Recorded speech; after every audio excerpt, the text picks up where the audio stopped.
Welcome to the hottest movie review on the internet today, the A-List Review. I am your host, the Game Changer, Wes Troop.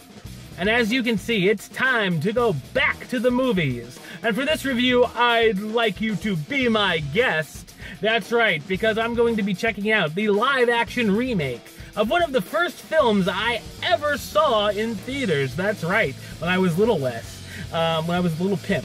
But yes, hopefully it's good. We're gonna check it out. The 2017 version of Beauty and the Beast.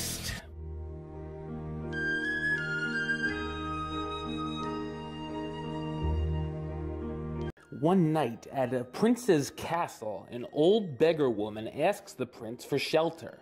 After he mocks her and turns her away, she turns into a beautiful enchantress and curses the prince and all of his servants, turning them into a beast and the servants into household objects.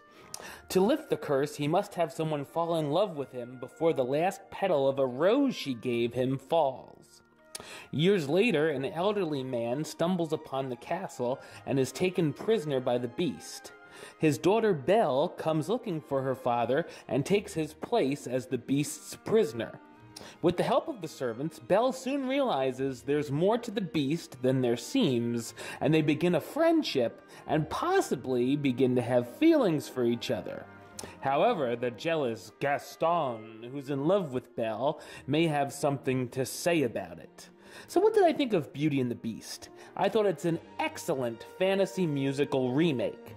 Out of all of the Disney live-action remakes, this is the riskiest so far, and I felt that it pays off, as it's one of the best so far as well. The original Disney version is one of the best animated films of all time, and has a very special place in fans' hearts. I'm a huge fan of that version, and know all the words to the songs, and yeah, God knows, playing Gaston in a theatrical production is my dream role that would bring me out of retirement. While it may not be as epic as the animated original, I feel this is the best remake of the movie that could be made. The main plot is very much the same. The wolves' attacks are there. Belle and the Beast bonding is there, as well as the final battle at the castle. If you've seen the animated version, you know what's going to happen, as it's very faithful to that film. There are some changes here and there that add to the film and the mythology of the story, like a look at what happened to Belle's mother. It explores uncharted territory with the servants and a bit of the prince's life before he was cursed. The CGI of the characters, especially the Beast, bothered me a little bit at first when I saw it in the previews, and even a little at first watching the film, but I got used to it pretty fast. The famous ballroom dancing scene is recreated here in a breathtaking way as well. I was surprised at how many laugh-out-loud moments there are, with a large number of great jokes.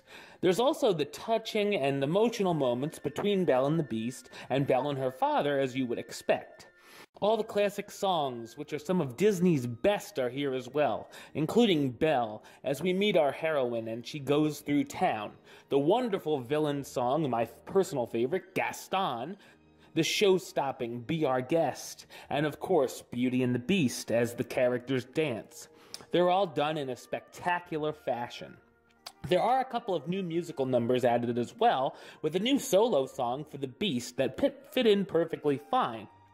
The film is very well casted, starring Emma Watson as Belle, the young woman who ventures to the enchanted castle to find her father and ends up staying there instead, Dan Stevens as the Beast/Prince, the cursed royal who must have someone fall in love with him or stay a monster for the rest of his days, Luke Evans as Gaston, the handsome and egotistical huntsman who wants to marry Belle and won't take no for an answer, Kevin Kline as Maurice, Belle's father who desperately wants help rescuing his daughter from the castle, Josh Gad as LeFou, Gaston's wacky comrade, Ewan McGregor as Lumiere, the kind-hearted candelabra who befriends Belle, Ian McKellen as Cogsworth, the grumpy old clock worried about everything going on, and Emma Thompson as Mrs. Potts, the sweet teapot who dreams of being human again.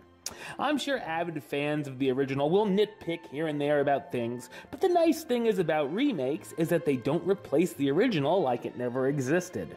Beauty and the Beast is a fantastic companion piece to go along with the beloved classic and is a terrific blast of nostalgia. I'm going to give it the rating of A-list approved. That's right, it gets the A-list seal of approval.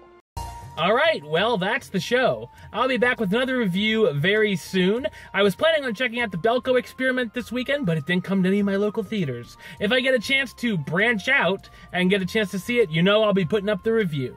But until next time, don't forget to subscribe right here on YouTube. youtube.com/westside515. You can like the show on Facebook, facebook.com/WestTroopAlist. And of course, you can follow me on the Twitter and the Instagram @WestAlist. Until next time, Troop out.